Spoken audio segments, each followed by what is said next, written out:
गोमती नदी के किनारे बसी थी, जहां राजमहलों से अधिक रणभूमि ने एक महायोद्धा को जन्म दिया। और वो महायोद्धा का नाम था महाराजा लाखन पासी, एक ऐसा पराक्रमी शासक जिनकी तलवार की धार इतनी तीव्र थी कि बड़े बड़े सम्राट भी उनके सामने खड़े होने से पूर्व 100 बार विचार करते थे। अवध की हवाओं में आज भी उनके पराक्रम की गूंज सुनी जा सकती है। परंतु एक प्रश्न उठता है कि यदि वे इतने वीर और सामर्थ्यवान थे तो उनकी कथा इतिहास के अंधकार में विलीन क्यों हो गई? कौन सा रहस्य था जिसने उनके दुर्ग को खंडहर में परिवर्तित कर दिया? लाखन पासी मात्र एक राजा नहीं थे, वे पासी समुदाय के स्वाभिमान, शौर्य और अस्मिता के प्रतीक थे। एक ऐसे वीर जिन्होंने घने वनों के मध्य केवल एक किला ही नहीं बल्कि एक संपूर्ण नगर लखनऊ की नींव रखी। उनका पराक्रम अद्वितीय था, परंतु हर प्रकाश के साथ एक छाया भी चलती है, और यही छाया धीरे धीरे लाखन पासी के गौरवगान को धूमिल करने लगी। वह रात जिसने इतिहास की धारा ही बदल दी। आसमान घने काले बादलों से ढका हुआ था। दुर्ग के विशाल प्राचीरों पर जलती हुई मशालें टिमटिमा रही थीं, परंतु वातावरण में एक विचित्र सन्नाटा व्याप्त था, जैसे कोई महासंकट समीप आ रहा हो। अचानक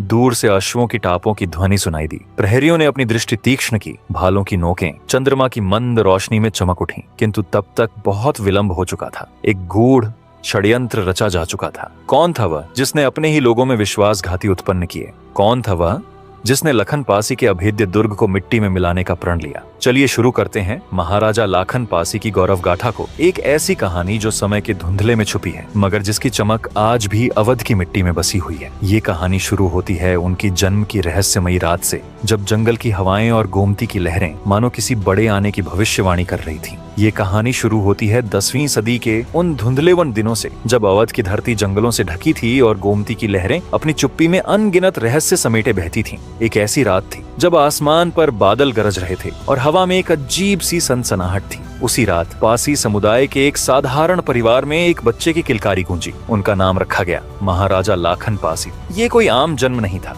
गांव के बुजुर्ग आज भी उस रात की बात करते हैं जब बिजली कड़की और एक तारा मानो आसमान से टूटकर धरती पर आ गिरा। लोग कहते हैं कि ये संकेत था एक महान योद्धा के आने का। पासी समुदाय के बीच ये बात फैल गई कि ये बच्चा उनकी तकदीर बदलने वाला है। उनके माता पिता जंगल के मेहनतकश लोगों में से एक थे, जो ताड़ी निकालकर और प्रकृति के साथ तालमेल बिठाकर जीवन चलाते थे। मगर उस रात उनके छोटे से घर में जो रोशनी फैली वो साधारण नहीं थी। कहते हैं कि लाखन के पिता ने उसी रात एक सपना देखा। एक छोटा शेर जो जंगल की घास पर खेलते हुए अचानक एक विशाल पहाड़ पर चढ़ गया और वहां से दहाड़ने लगा। सुबह जब वो जागे तो उनके दिल में एक अटल यकीन था कि उनका बेटा कोई बड़ा काम करेगा। गांव के एक बूढ़े ज्योतिषी ने भी आकर कहा, ये बालक राजा बनेगा, उसकी तलवार दुश्मनों को काटेगी और उसकी बुद्धि नगर बसाएगी, मगर उसकी राह खून और आग से होकर गुजरेगी। लाखन का बचपन जंगल की छांव में बीता। जहां गांव के बच्चे मिट्टी में खेलते और हंसते खिलखिलाते, वहीं लाखन की दुनिया कुछ और थी। उनकी आंखों में एक अलग आग थी, एक ऐसा जुनून जो उन्हें सबसे अलग करता था। 5 साल की उम्र में ही वो पेड़ों की ऊंची टहनियों पर चढ़ जाते, नदी के किनारे तीर चलाना सीखते और जंगल के हर रास्ते को अपनी हथेली की लकीरों की तरह याद कर लेते। उनकी माँ उन्हें प्यार से जंगल का नन्हा शेर कहती और उनके पिता उन्हें लकड़ी की छोटी तलवार थमाकर कहते, बेटा ये सिर्फ खेल नहीं, ये तेरी ताकत की पहचान है। एक बार जब वो शायद 7 साल के थे, तब गांव पर कुछ जंगली डाकुओं ने हमला कर दिया। गांव वाले डर के मारे अपनी झोपड़ियों में छुप गए, मगर छोटा लाखन अपनी माँ के पीछे नहीं छुपा। उसने पास पड़े एक बड़े पत्थर को उठाया और झाड़ियों में छुपकर डाकुओं के सरदार को ऐसा मारा कि वो धड़ाम से जमीन पर गिर पड़ा। जब गांव वालों ने ये देखा तो उनकी आंखें चमक उठीं। उस दिन से हर कोई जान गया कि लाखन में कुछ खास है, एक ऐसा साहस जो उम्र की सीमाओं से परे था। पासी समुदाय के लोग उसे अपना नन्हा हीरो मानने लगे। समय बीतता गया और लाखन बड़े होते गए। उनकी कद काठी मजबूत हो गई और उनकी आंखों की चमक अब आग में बदल चुकी थी। 15-16 साल की उम्र तक वो एक ऐसे नौजवान बन चुके थे जिसे देखकर लोग रुक जाते थे। उनकी ताकत की कहानियां एक गांव की सीमाओं को पार करने लगी।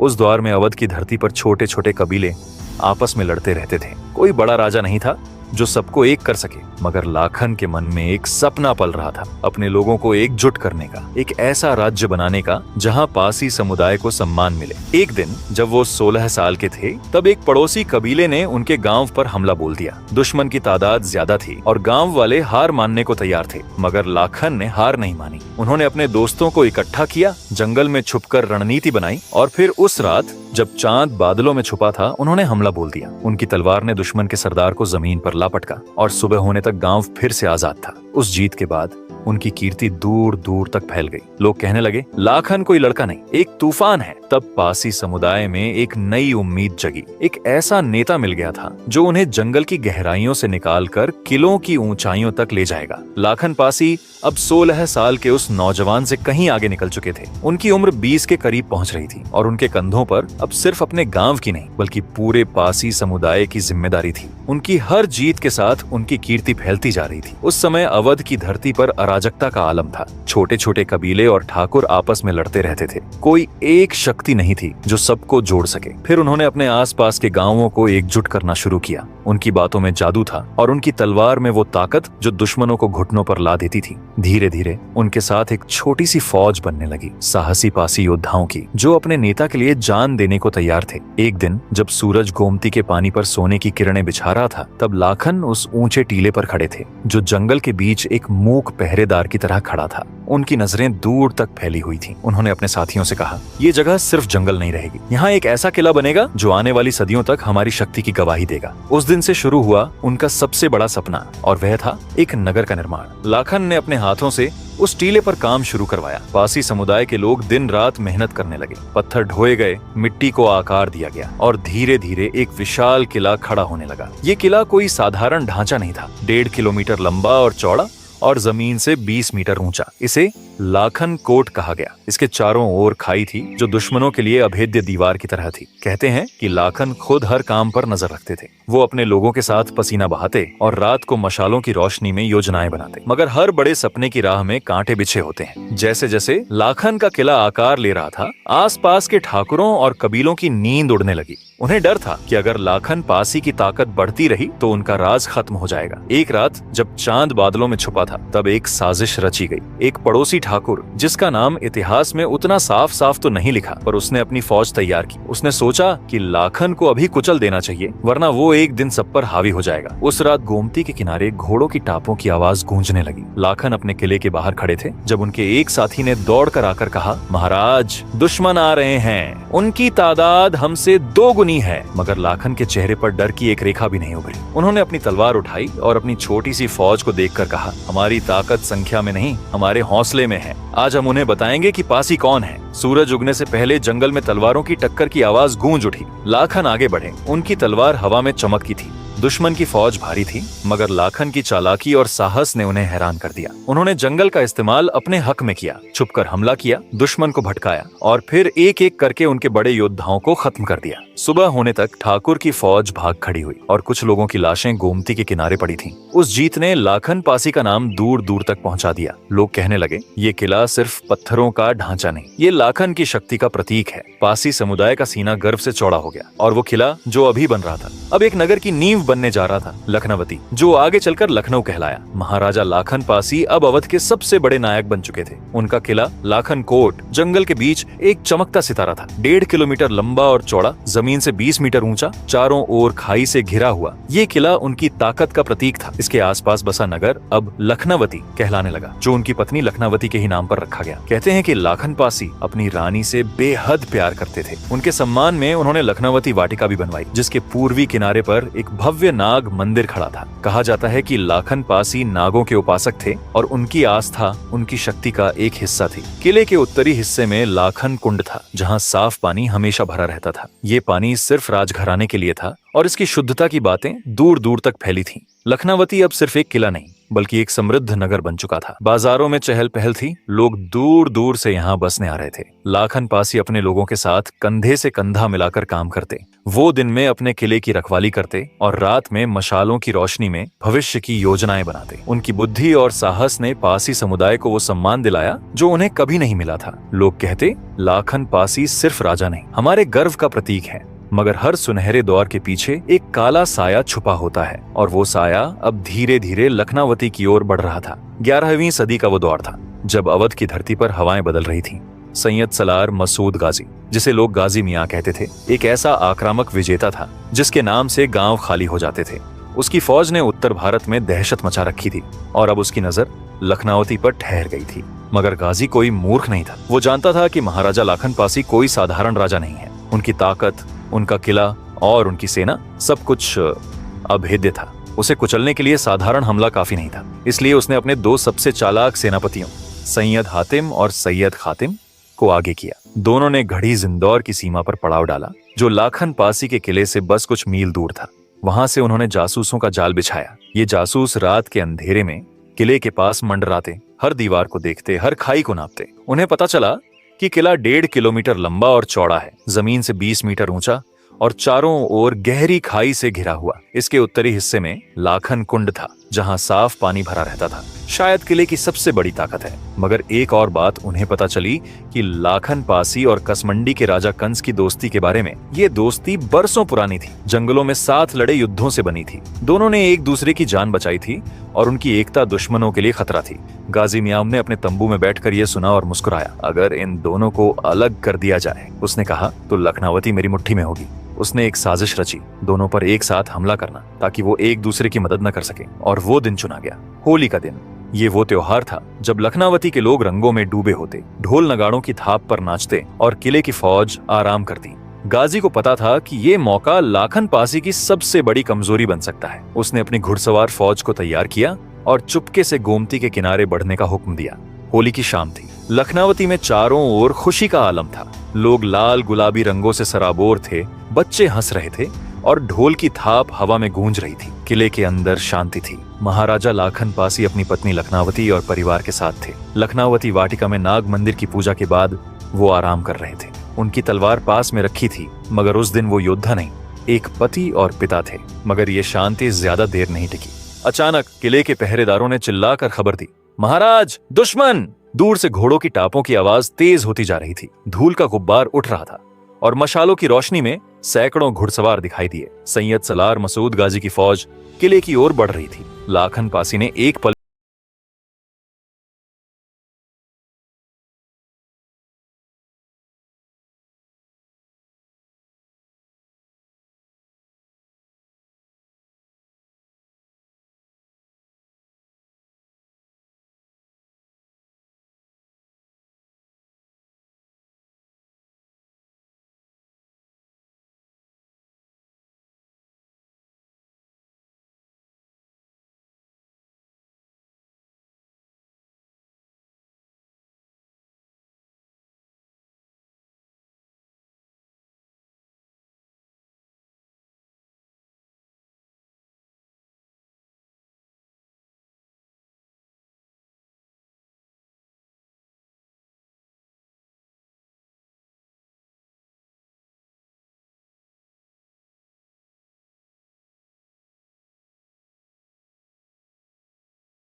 आया, उसने धोखे से अपनी तलवार चलाई। एक जोरदार वार और लाखन पासी की गर्दन पर तलवार लगी। उनका सिर धड़ से अलग होकर जमीन पर गिर गया। खून की धार बह निकली और एक पल के लिए ऐसा लगा कि सब खत्म हो गया। मगर जो हुआ वो इतिहास के सबसे हैरान करने वाले पलों में से एक था। ऐसा लोक गीतों में लोग कहते हैं कि लाखन पासी का सिर कट चुका था, मगर उनका धड़ रुका नहीं। दोनों हाथों में तलवार लिए वो घोड़े पर सवार रहे। उनका धड़ आगे बढ़ा और दुश्मन पर टूट पड़ा। सिर कटे होने के बावजूद उन्होंने कई सैनिकों को मौत के घाट उतार दिया। उनकी तलवारें हवा में चमक रही थीं और हर वार के साथ गाजी की सेना में दहशत फैल रही थी। गाजी के सैनिक ये देखकर सन्न रह गए। उनकी बहादुरी ने दुश्मनों के दिल में डर भर दिया। मगर आखिरकार वो वीर धड़ भी जमीन पर गिर पड़ा। जहां वो धर गिरा, उस जगह का नाम सरकटा नाला पड़ गया। ये युद्ध चौपटिया के पास अकबरी दरवाजे के करीब हुआ था। कहते हैं कि जब लाखन पासी शहीद हुए तो उनकी सेना ने आखिरी सांस तक लड़ाई जारी रखी, मगर गाजी की फौज ने लखनवती पर कब्जा कर लिया। लाखन पासी की शहादत के बाद लखनऊ की कहानी धुंधली पड़ गई। पासी समुदाय ने अपने वीर शिरोमणि को कभी नहीं भूला। उनकी गाथा गीतों में बसी, कहानियों में जिंदा रही। मगर भारत की जटिल सामाजिक व्यवस्था में दलितों का इतिहास बचाना आसान नहीं था। कुछ इतिहासकारों ने यह साबित करने की कोशिश की कि लखनऊ को लाखन पासी ने नहीं बसाया। वो कहते हैं कि ये सिर्फ एक लोक कथा है, मगर सच कुछ और कहता है। अंग्रेजों ने जब इस इलाके पर शासन किया तो उन्होंने गहन छानबीन की। उनकी पड़ताल में साफ हुआ कि लखनऊ की नींव महाराजा लाखन पासी ने रखी थी। 1940 के दशक में ब्रिटिश शासन के प्राइमरी स्कूलों में ये पढ़ाया जाता था। मुंशी नवल किशोर के प्रेस से छपी किताबें हजरतगंज, लखनऊ से प्रकाशित इस सच को दर्ज करती थीं। उस दौर में बच्चे पढ़ते थे कि लाखन पासी ने लखनऊती को बसाया, जिसका नाम बाद में लखनऊ हुआ। मगर आजादी के बाद एक साजिश के तहत ये सच पाठ्यक्रम से गायब कर दिया गया। पासी समुदाय का गर्व, लाखन पासी की गाथा मिट्टी में दबी सच्चाई की तरह आज भी अपने सम्मान की लड़ाई लड़ रही है। और इस तरह उस रात लखनऊती की धरती खून से लाल हो गई। महाराजा लाखन पासी का सिर भले ही कट गया, मगर उनकी वीरता उस सरकटा नाले की मिट्टी में हमेशा के लिए बस गई। उनका किला आज खंडहरों में नहीं, बल्कि लखनऊ की हर गली, हर नुक्कड़ में जिंदा होनी चाहिए थी। वो कहीं मिट चुकी है। वो टीला जहां आज किंग जॉर्ज मेडिकल कॉलेज खड़ा है, चुपचाप उनकी गाथा सुना रहा है। मगर क्या हमने उस गाथा को सुना? क्या हमने उस वीर को याद रखा जिसने अपनी आखिरी सांस तक अपने लोगों के लिए लड़ाई लड़ी? या फिर हमने उन्हें इतिहास के धुंधलके में खोने दिया, कुछ पन्नों और लोक कथाओं तक सीमित कर दिया? आज मैं आपसे पूछता हूँ, क्या ऐसे शूरवीरों का सम्मान सिर्फ कहानियों में होना चाहिए? क्या उनकी गूंज हमारे स्कूलों में, हमारे बच्चों के दिलों में नहीं गूंजनी चाहिए? लाखन पासी ने लखनऊ को नहीं बसाया, बल्कि अपनी मेहनत, अपने खून से उसे सींचा। तो फिर क्यों उनकी कहानी को मिटाने की साजिश हुई? क्यों उनकी विरासत को भुला दिया गया? सोचिए, इस लखनऊ की मिट्टी की खुशबू में उनके बलिदान की महक है।